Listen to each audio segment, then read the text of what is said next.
তারেক রহমান কি আসবেন, আসতে পারবেন, কেন আসছেন না, তার দেশে আসতে সমস্যা কোথায়? চায়ের আড্ডা কিংবা খাবার টেবিলে কিংবা কোনো জনপরিসরে অথবা কোনো টেলিভিশনের পর্দায়, এমন সব প্রশ্নের সুরাহা হতে যাচ্ছে এবার। সব ঠিক থাকলে আগামী বৃহস্পতিবার দেশে ফিরছেন বাংলাদেশ জাতীয়তাবাদী দলের ভারপ্রাপ্ত চেয়ারম্যান তারেক রহমান। দর্শক, এই মুহূর্তে আমরা অবস্থান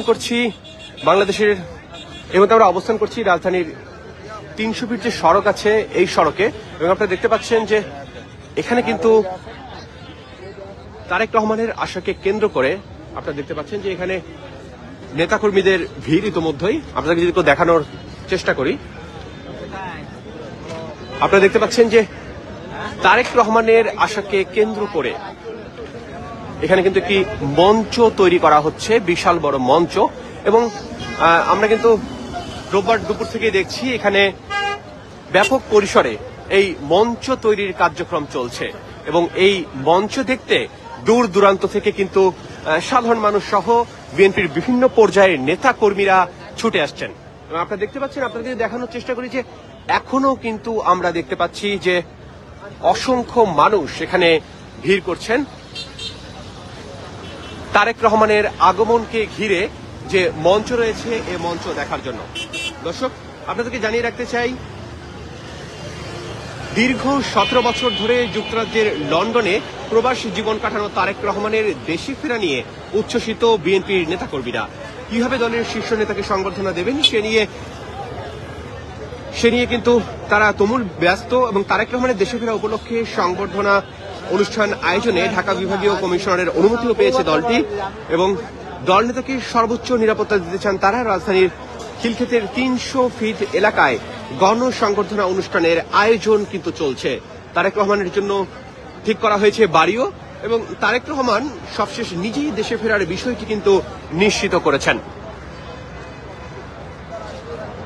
লন্ডনে দলের নেতাকর্মীদের কাছ থেকেও এক অনুষ্ঠানে বিদায় নেন তিনি। অনুরোধ করেন তাকে বিদায় জানাতে এয়ারপোর্টে কেউ যেন না যান। তারেক রহমানের সফর সঙ্গী হিসেবে থাকছেন স্ত্রী, কন্যা সহ আরো 5 জন, এবং সঙ্গে থাকছে তার আদরের পোষা বিড়াল জেবু। জানা গেছে যে বিমান বাংলাদেশের এয়ারলাইন্স BG2020 ফ্লাইটে টিকিট বুকিং করেছেন তারেক রহমান। ফ্লাইটটি 24 ডিসেম্বর সন্ধ্যা 6:15টায় লন্ডনের হিথ্রো বিমানবন্দর থেকে ঢাকার উদ্দেশ্যে রওনা হওয়ার কথা রয়েছে। সব ঠিক থাকলে বোয়িং 787-9 মডেলের উড়োজাহাজটি 25 ডিসেম্বর বেলা 11:45 ঢাকার হযরত শাহজালাল আন্তর্জাতিক বিমানবন্দরে পৌঁছাবে। এবং গত 23 নভেম্বর থেকে তারেক রহমানের মা বিএনপি চেয়ারপারসন বেগম খালেদা জিয়া রাজধানীর এভারকেয়ার হাসপাতালে চিকিৎসাধীন।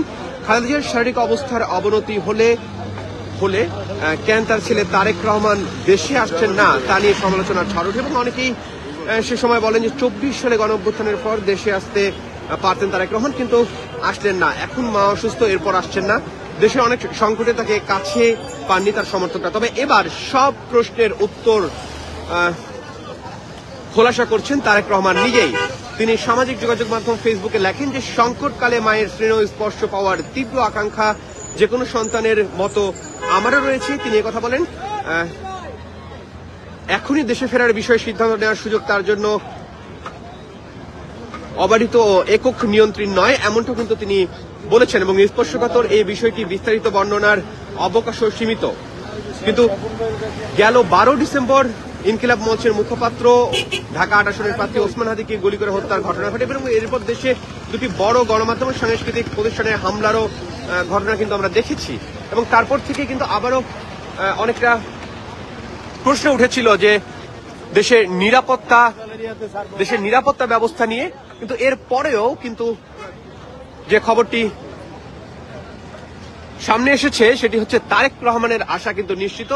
25 তারিখে কিন্তু তিনি দেশে ফিরছেন, এবং তার এই আশাকে কেন্দ্র করে রাজধানীর পূর্বাঞ্চলে আপনারা দেখতে পাচ্ছেন রাজধানীর 300 ফিট সড়কে কিন্তু মঞ্চ তৈরি করা হয়েছে, এবং সেই মঞ্চের কার্যক্রম কিন্তু চলছে। দর্শক, এই মুহূর্তে যারা ডেইলি সান লাইভে যুক্ত হয়েছেন আপনাদেরকে জানিয়ে রাখতে চাই যে বিএনপির ভারপ্রাপ্ত চেয়ারম্যান তারেক রহমানের দেশে ফেরা উপলক্ষে রাজধানীতে সংবর্ধনা দেওয়ার প্রস্তুতি নিচ্ছে দলটি, এবং এই উপলক্ষে সংবর্ধনা অনুষ্ঠানের মঞ্চ তৈরির কাজ শুরু হয়েছে 300 ফিট এলাকায়। দর্শক, রোববার দুপুর থেকে বিশ্বরোড থেকে পূর্বাঞ্চলমুখী 300 ফিট সড়কের একটি অংশ নিয়ে শুরু হয় মঞ্চ তৈরির কাজ এবং এই নির্মাণ কাজ দ্রুত শেষ করার জন্য কমিটির সদস্যরা দিন রাত পরিশ্রম করে যাচ্ছেন বলে জানিয়েছেন বিএনপি নেতারা। এবং আপনারা কিন্তু খুব এখানে এসেও সেটি দেখতে পাচ্ছি এবং যেমনটা আমাদেরকে তারা জানান যে তারেক রহমানের প্রত্যাবর্তনের জন্য দেশবাসী অধীর আগ্রহে অপেক্ষা করছেন। 25 ডিসেম্বর ঢাকায় নেমে বরণী কাকলে হয়ে 300 ফিটে যাবেন বিএনপির ভারপ্রাপ্ত চেয়ারম্যান এবং সেখানে উপস্থিত হয়ে বক্তব্য দেবেন তিনি। এদিকে তারেক রহমানের দেশে প্রত্যাবর্তন উপলক্ষে সংবর্ধনা অনুষ্ঠান আয়োজনে ঢাকা বিভাগীয় কমিশনের অনুমতিও কিন্তু ইতিমধ্যে পেয়ে গেছে দলটি। বিএনপি মিডিয়া সেলের সদস্য সাইরুল কবির খান জানান যে দলের ভারপ্রাপ্ত চেয়ারম্যান তারেক রহমানের ঐতিহাসিক স্বদেশ প্রত্যাবর্তন উপলক্ষে সংবর্ধনা অনুষ্ঠান আয়োজনের জন্য লিখিত অনুমতি পাওয়া গেছে এবং রোববার 8:30টায় বিএনপির সিনিয়র যুগ্ম মহাসচিব অ্যাডভোকেট রুহুল কবির রিজভির কাছে সংক্রান্ত অনুমতিপত্র পাঠিয়েছেন ঢাকা বিভাগীয় কমিশনার শরফুদ্দিন আহমেদ চৌধুরী। উল্লেখ্য যে প্রায় দেড় যুগের নির্বাসিত জীবন শেষে লন্ডন থেকে সিলেট হয়ে ঢাকায় আসছেন তারেক রহমান এবং বাংলাদেশ বিমানের নিয়মিত বাণিজ্যিক ফ্লাইটে তারেক রহমান রাজধানী হযরত শাহজালাল আন্তর্জাতিক বিমানবন্দরে অবতরণ করবেন।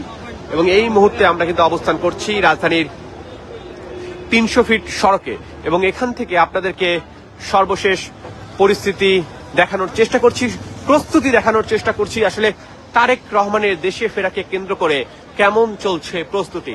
আপনারা দেখতে পাচ্ছেন যে তারেক রহমানের দেশে ফেরাকে কেন্দ্র করে যে সংবর্ধনা যাবে, এখানে কিন্তু আপনারা দেখতে পাচ্ছেন যে অসংখ্য নেতাকর্মীরা এখানে অবস্থান করছেন, সকলে কিন্তু উচ্ছ্বসিত দেখতে এসেছেন এবং নিরাপত্তার বিষয়টিও কিন্তু দেখা হচ্ছে এবং ইতিমধ্যে এই জায়গায় আপনারা দেখতে পাচ্ছেন যে অনেকটা কিন্তু জ্যাম লেগে গিয়েছে, অনেকে আসছেন, অনেকে কিন্তু এই মঞ্চের সাথে সেলফিও তুলছেন। দর্শক, আপনাদেরকে ডেইলি স্থানে সরাসরি দেখানোর চেষ্টা করছিলাম যে তারেক রহমানের দেশে ফেরাকে কেন্দ্র করে যে মঞ্চ তৈরি হচ্ছে 300 ফিট সড়কে কেমন চলছে প্রস্তুতি। আপনারা দেখছেন যে আমরা কিন্তু রোববার থেকেই দেখতে পাচ্ছিলাম যে ব্যাপক প্রস্তুতি চলছে এবং আজও কিন্তু তার ব্যতিক্রম নয় এবং আপনাদেরকে ডেইলি সানের মাধ্যমে সরাসরি দেখানোর চেষ্টা করছিলাম। আপনারা দেখতে পাচ্ছেন যে মঞ্চ তৈরির কাজ কিন্তু চলছে। দর্শক, নানা জল্পনা কল্পনার পর অবশেষে কিন্তু দেশে ফিরছেন বিএনপির ভারপ্রাপ্ত চেয়ারম্যান তারেক রহমান এবং এই তারেক রহমানের আশাকে কেন্দ্র করে কিন্তু রাজধানীর 300 ফিট সড়কে একটি মঞ্চ তৈরি করা হয়েছে। আপনারা দেখতে পাচ্ছেন এবং এই মঞ্চ তৈরির কার্যক্রম কিন্তু চলছে এবং এই মুহূর্তে ডেইলি সান লাইভে আপনাদের সাথে সরাসরি যুক্ত হয়েছি আমি আরমান আলী এবং এই মঞ্চ তৈরির প্রস্তুতি কিন্তু আপনাদেরকে সরাসরি দেখানোর চেষ্টা করছিলাম।